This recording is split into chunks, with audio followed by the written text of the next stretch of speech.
chemical dependency, but I wanted to speak very quickly about yesterday's events in Boston, which all of you heard about, I'm sure. Um, it's hard in this world not to follow events like that, and there's something horribly transfixing about a tragedy like that. I was on the road going to see someone. I was listening on the radio at about 3:15 when all the rumors started, and then the tragedy really unfolded. And I think you all know the details. What can I tell you?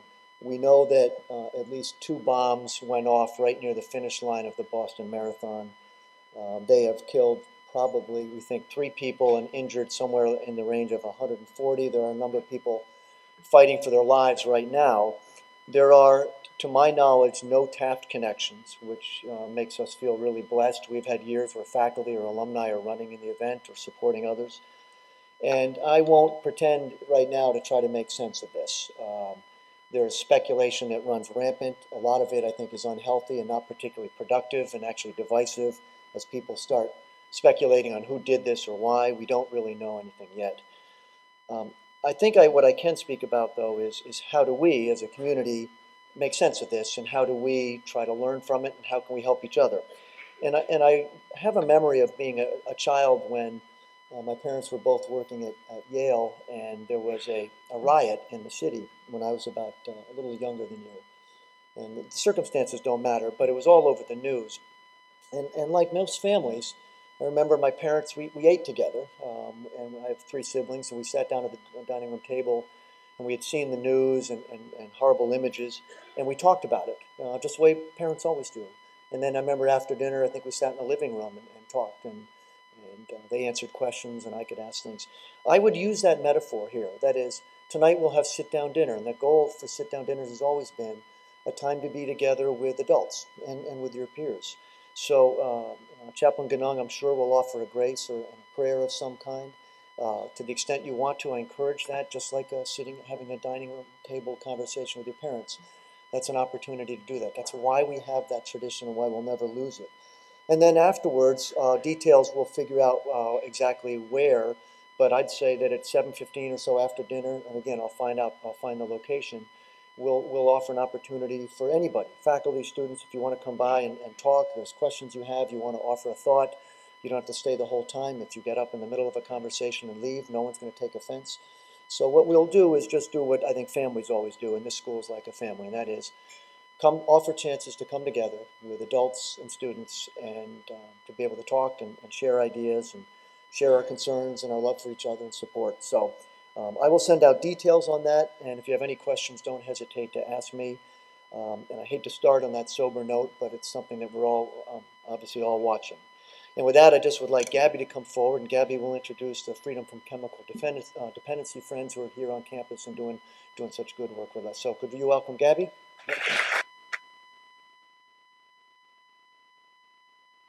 Good morning. Just a quick reminder that rising seniors should stay after morning meeting to discuss course registration with Mr. Wilson. And now to begin. Each year the CHAP program attempts to find interesting, relevant ways to talk with students about alcohol and drug misuse and abuse. In addition to the Gordy Table and Alcohol Awareness Quiz, Monitor and PG training, each year the CHAP program brings at least one outside speaker to talk with you about making healthy and safe decisions. Today we are proud to have Tim Ryan and Corey Manning of Freedom from Chemical Dependency.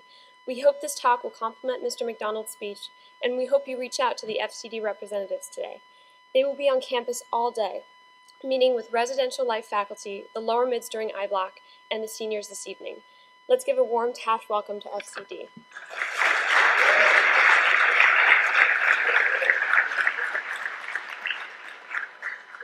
Good morning. Really? Seriously? Is that what we're going to do?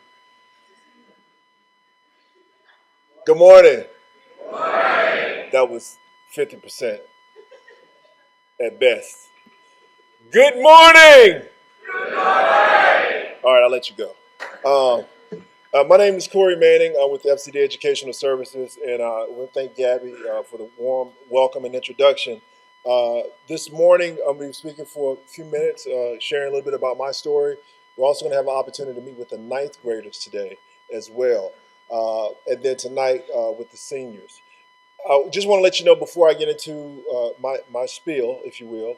Uh, During our breaks, we're going to be available to meet. We're either going to be in the cafeteria or in the teacher's lounge. So feel free to come by and ask questions. Myself and my colleague Tim Ryan make ourselves available for any questions that you may have. You may be concerned about a friend or concerned about yourself, or just maybe want to stop by and say hello. Please do so. FCD Educational Services, we are an international nonprofit organization, and I really enjoy doing the work that I do with FCD because it gives me a chance to meet great students like yourselves. And the other thing is that we didn't have anything like this when I was growing up. The only thing I had when I was growing up was the Just Say No to Drugs campaign, which was spearheaded by Nancy Reagan. And what she did was as the wife of Ronald Reagan, the president at the time, President Ronald Reagan, he had started the War on Drugs campaign, and she wanted to actually help young people say no to drugs. It didn't work as well as they would have liked it to, so what they did was they started doing these public service announcements. One of the most infamous one was the "This is your brain." They show an egg. It's like, "This is your brain." Anybody remember these? This is your brain, and then they crack the egg and drop it in the frying pan. Then it's like frying like. That's my imitation of a frying pan. It's, any questions? And then it just ended. And that was the commercial. And I was like, I have a lot of questions, like what drugs fry your brain like that? Um, and at the time, me and my friends, we actually thought it was just a scare tactic by adults because they didn't want us to do these drugs. And what I found out when I started working for FCD Educational Services, is that there are drugs that literally do fry your brain. One drug in particular is crystal meth, or ice. It's what it call on the streets, ice. And, I'm sorry. And that means it's a street drug. I do that when I talk about it. That's the name. You can do it. Go ahead. Ice. Go ahead. Okay, we got to do it again. If you're gonna do it, you got to do it. Do it. Okay. Ice. Yeah. So ice fries your brain. If you were to Google crystal meth brain, you know how to Google, right? Okay, just check. If you were to Google crystal meth brain, you'll see an image of two brains. One brain is a healthy brain. The other brain is the brain of someone who's been abusing crystal meth. And you can see actually sections of the crystal meth brain where it's missing, where it looks like it's been scooped out or fried away.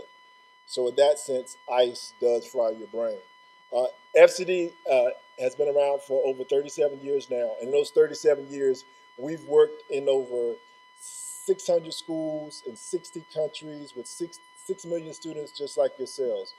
We've actually been on every continent on the planet except for Australia and Antarctica.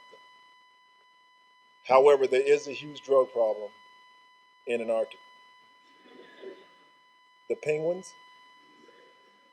they're on ice.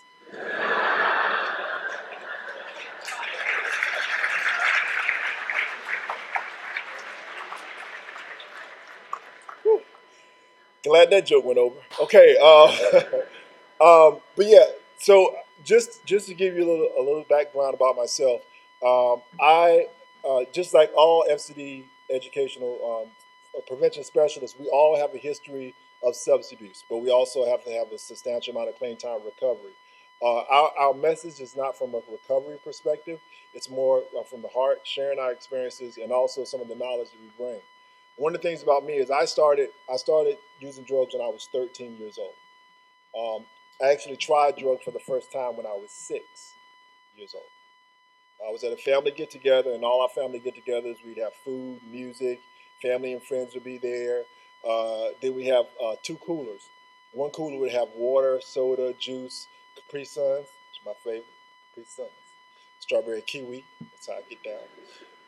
And then the other cooler would have beer, and only adults would go in there and get beer unless they sent one of us kids to go grab them one. And then you had like a table or a bar or a counter that had different shaped bottles with different color fluids in it. And what I learned as I got older is that this was actually liquor. And then you have some adults that would disappear into a back room, or they'd go outside into a car, and then when they came back in the house, they were acting different and smelled funny. Yep. And then when I found out as I got older is that they were actually doing other drugs like marijuana, cocaine, and things of that nature. And one of the reasons why I found this out is because as I got older, I began to be one of those people who would disappear into the back room. Well, this one day, me and my cousin, 6 years old, we decided we wanted to find out what beer tasted like. So we snuck into the cooler, grabbed the beer, went behind the house so nobody could see us, popped it open, tasted it, spit it out. It was the most disgusting thing I ever tasted in my life. I was like, what is wrong with these adults? Why are they drinking this nasty stuff? This is not Capri Sun. And what I came up with was that adults must do this because they want to feel better. Now, it had nothing to do, I had no knowledge of what alcohol was, what the effects of it were, that it was a drug. I knew none of that. The reason why I thought this is because I can remember at that age, whenever I got sick, my mom would give me medicine. The medicine usually tasted terrible, but it would make me feel better. And so that's what I thought. In that age, I was like, I'm fine, I don't need this, I'll stick to my Capri Sun. Now, when I got to be 13 years old, two of my friends who I grew up with since I was little, they had began to drink alcohol and smoke weed. And because they were doing it, I felt pressured into doing it myself. Now, when I say pressured into doing it, I'm not talking about the pressure that most people think about, and particularly adults who, when they think about young people that using drugs, and more specifically parents, when they think about the young people using drugs, they imagine, the type of peer pressure where their kids are on their way to school and somebody jumps out from a dark alley with a hoodie on. It's like, do these drugs, And we're like, no, I don't want to do drugs. And then Smokey the Bear pops is like, don't do drugs, it causes forest fires. You're like, what? But it was nothing like that. Nobody pressured me into doing it. My friends never even offered it to me. It was simply because I was hanging around them, I put pressure on myself to want to do this. Like, raise your hand if you ever heard your friends talking about a movie or a TV show that you hadn't seen, and because they were talking about it, you wanted to see it too. Okay, oh. Now, why did you want to see it? Real quick. They said it was good, okay. Anyone else? Huh? Felt left out. Now, these are the exact reasons why I wanted to try it. One, my friends, when they said because me and my friends knew each other since we were little, I figured if they liked it, most likely I would like it too. And even though I was hanging out with them and they were doing stuff that I thought was stupid and dangerous, like I said, one of the things I said when I was young, this was like up until 13, I said I would never do drugs. I thought it was the most stupid thing in the world. But because my friends were doing it, and even though what they were doing was dangerous and it seemed like they were having fun, I thought maybe it's because I'm not under the influence that I'm not feeling this way. And then the other thing I think was the most powerful was when we got to school the next day and we were talking about what we did the night before or over the weekend. Even though I was with them while they were doing it, I still felt left out of the conversation because I didn't experience it the way they did. So my whole reason and purpose for trying marijuana for the first time was just so I could have a reference point. So when we had that discussion again, I could be like, okay, this is what it felt like. Unfortunately, the first time I tried it, the first time I smoked marijuana, the worst thing that could have happened to me happened the very first time I tried it. Can anyone guess what that was? It wasn't laced. I didn't get arrested. It's a good guess, huh? Parents caught me? Nope. I'm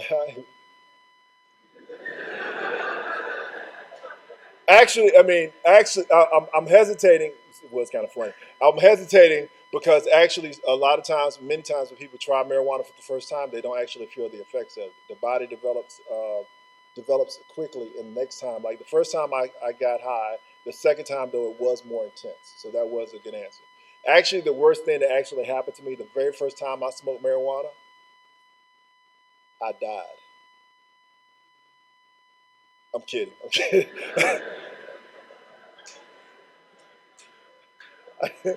I'm sorry. That was wrong. I apologize. It's just that I like when they say the expression, people say it's like, he died. Wait a minute. No, the worst thing that actually happened to me was that I liked it. Now, why would I say that I liked it would be the worst thing that could have happened to me? Wanted to try again. Now, I did wanted to try again. Now, I'm going to be honest with you. It wasn't like the first time I tried it, I immediately wanted to try it again. What actually happened now because there was no clear negative consequence like it was the first time I tried alcohol. What was the negative consequence when I tried alcohol for the first time? It tasted bad. Now, there was no negative consequence, no clear negative consequence, but also Because I liked it, now I was open to doing it again. But what I didn't understand was why I liked it. That's the thing that no one ever explained to me. And what I found out after doing these workshops of getting educated about marijuana is that the way we get high, the way we get high, the way the high occurs, where does the high occur in the body? In your brain. Let's make that clear. In order to get high, drugs have to affect your brain. Drugs get to your brain in two ways, either through oxygen or through blood. Now, what happened was when these chemicals, the chemicals in drugs, interact with the chemicals in the brain, it causes a chemical reaction. This chemical reaction is the release of endorphins or dopamine, which are neurotransmitter or pleasure messages that our brain sends out to the rest of the body. And these things happen naturally without drugs. It's like when we eat something that we like, it's kind of like our brain sends out a text message that says, LOL, smiley face. Hashtag, I want some more. Now, when a person uses drugs, what happens is our brain tricks, the drugs trick our brain to release these pleasure messages. It's kind of like a spam, or another way to look at it would be as if someone were to hack into your online account or take your cell phone and send out a message to all your friends in your contact list. They would think that it's you, but it's actually not. Another way to look at it, a simpler way to look at it, would to be like if this cup were filled with, oh, I'm not gonna use cup without the pouring. If let's say I had a cup, right, and it was filled with endorphins and dopamine. Now, when we eat, a little bit is poured out. When we sleep, a little bit is poured out. When we exercise, a little bit is poured out. When we spend time with people that we care about, a little bit is poured out. Now, why do you think our brain releases pleasure messages when we eat, sleep, and exercise? Because it's good for us. And in order for what our brain recognizes is that in order for us to live a healthy and long life, we need to do these certain things.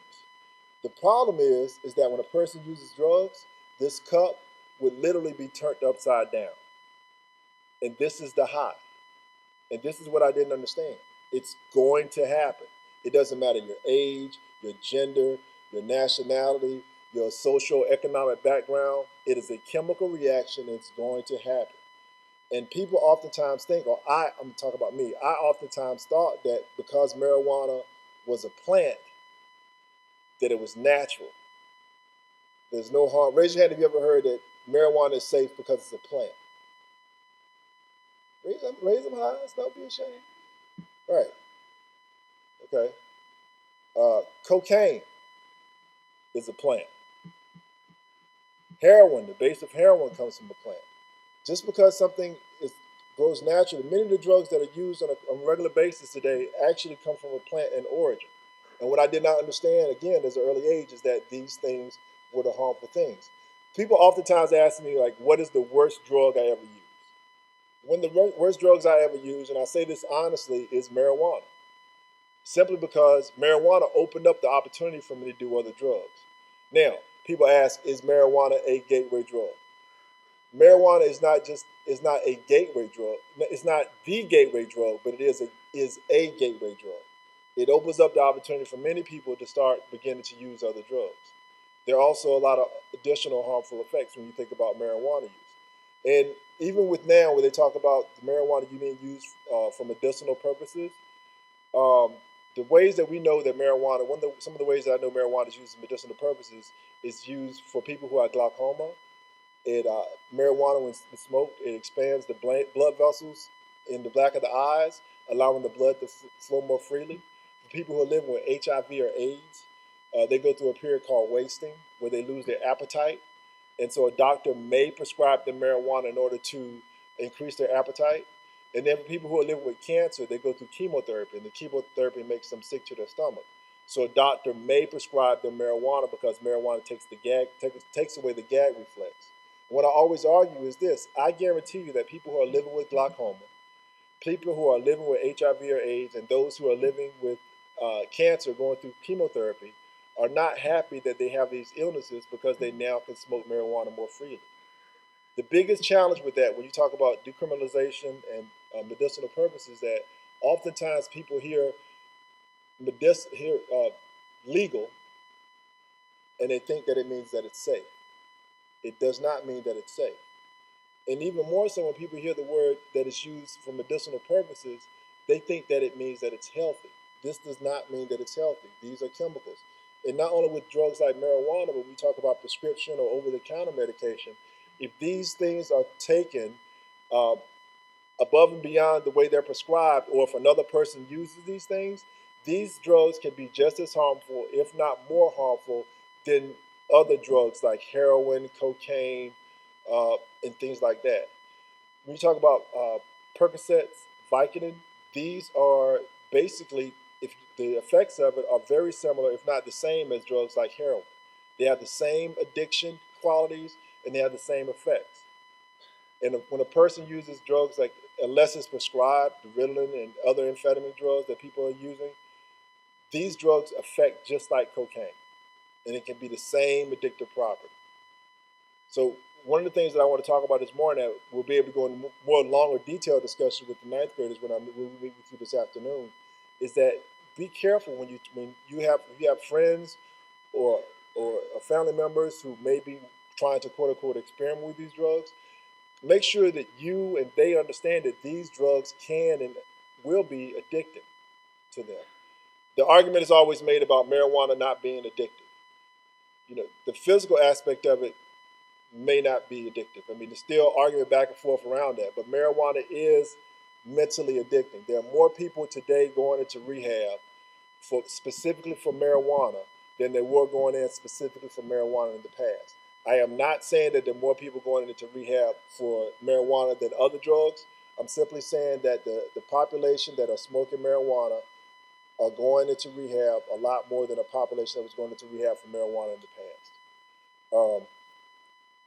I do want to make time. I just want to notice a large group, but I did want to make time to open up the floor for any questions around this or any other types of drugs. So, are there any questions? Awesome.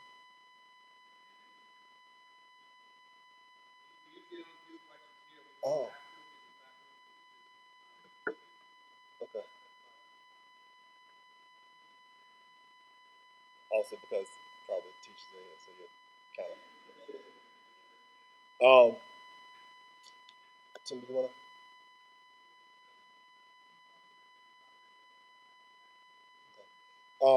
Again, I started when I was 13.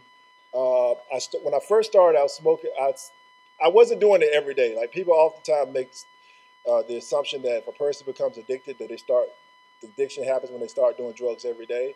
It was actually gradual for me. Um, I was doing maybe once a month, if that. Then it went from that to doing it just on the weekends. I said I would never do drugs during the week to affect my school. And then it was an assembly one day. We thought it would be cool to go to an assembly, go to school high. So we got together, go now. It was okay for me to get high during the week. And then from there, it became whenever possible. I would say by the time I was 16, I was addicted to drugs. I was addicted to marijuana. I was a full-on addicted. I accepted the fact that I was addicted. I probably became addicted by the time I was 15. My mom confronted me about my drug use because I used to come into the house smelling like alcohol or smelling like marijuana. And I admitted to her that I had been drinking, and she took me to a drug counselor. When we went to the drug counselor, the drug counselor brought me and my mom into a room, and he asked me a series of questions and said, to determine whether or not I was addicted or not. And based on my answers, he said that I wasn't, but I need to be careful. The problem was the reason why he came up with that conclusion is because I lied. I lied in those questions. Like he was asking me questions like how often did I smoke marijuana and have I ever tried cocaine? And my mom was sitting right there, so of course I'm not going to be honest. Um, and I oftentimes wonder if I would have been honest at that point about my drug use, if I would have been able to get help. And from there, I continued to use up until I was about 18 and started getting into other drugs. And oftentimes I would try drugs and not even know what they were. Oftentimes it's asked me which drugs did you use? It would actually be easy for me to tell drugs that I didn't use. One of the things I never did was I never used drugs intravenously. And the only reason for that is because of fear of contracting hepatitis or HIV. However, I did do cocaine. I did do heroin. The drugs I did most often were alcohol, tobacco, marijuana, cocaine, and crack. One of my justifications for smoking crack was that I was smoking it with marijuana. Again, because I had a misperception of what marijuana was, I thought that it made things safer. I did this by the time I was 18 to 21. At 21, I got arrested. This wasn't my first time getting arrested, but the significance of me getting arrested for this count is that I had a court order to go to rehab. I went to rehab, was in rehab for a few weeks, got out, and I came up with the conclusion that all the other drugs that I was doing were the problem, that I didn't have a problem with alcohol and marijuana. So when I got out, I continued to smoke and drink, and within a month, I was back doing all the drugs that I said I would never do again. And I did that up until I became 20, when I turned 25. Well, actually, a little bit of a month before my 25th birthday. I woke up one morning, and oftentimes for people who are in addiction, what happens is we hit a bottom, and the bottom is where things have gotten so bad that we feel the need to turn our life around. And we all have different bottoms. My bottom, for me, wasn't so much that things had gotten bad. Trust and believe, things had gotten awful. But the thing about it is that morning, I woke up with no money and no resources to be able to buy drugs. And what I said at that point was I was either going to do whatever it took to get high that day, or I was going to go get help. And I chose to go get help. And I oftentimes wonder if I would have had money that morning, if I would not have gone to get high. And I know for sure that I would have. And that's why when I'm talking to individuals who may come from an affluent background or have unlimited resources, I'm always fearful that if they start with using drugs, that it's going to be even more difficult for them to stop than it was for me. If you look over the past few years of people who've been who directly had consequences from their drug use, Heath Ledger, Michael Jackson, Amy Winehouse, and most recently Whitney Houston, all of them died directly because of their addiction. All of them had unlimited resources. When you look at Michael Jackson actually hired a doctor to give him medicine, and he still died from it. And that's why I say, when I talk to young people, why do you need to get high? It's so many, all the things that I did when I was younger, all the things that I really enjoyed doing. I was in the chorus, I was in the band, I ran track, I played basketball. All these things I used to get what is called a natural high from. But I stopped doing these things. Many of these things are cut down on it drastically when I started getting high, because getting high was more important. I mean, we all may know somebody who may currently smoke weed or drink alcohol. What I would ask you to think about is, are they doing it more now than they were when they first started? Are they looking at, getting high as being more important, or let's not even look at it for important. Let's take it and look at it in another language. If they look at getting high as being more fun than the things that they normally do, that's when a person is beginning to start dwelling into an addiction. One of the things that happened to me is I thought that when I was getting high, I was having fun. But when I look back on it, it wasn't the drugs that were fun. It was the things that I was doing and the people I was with. The problem is that eventually we actually stopped doing the things that we really enjoyed doing because the drugs were more important.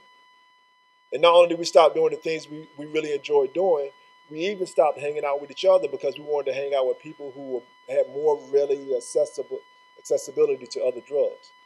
So the initial reason for us getting high, to have fun, doing the things we did, and hanging out with people for social reasons, we actually stopped all those things because now the drugs are being more important.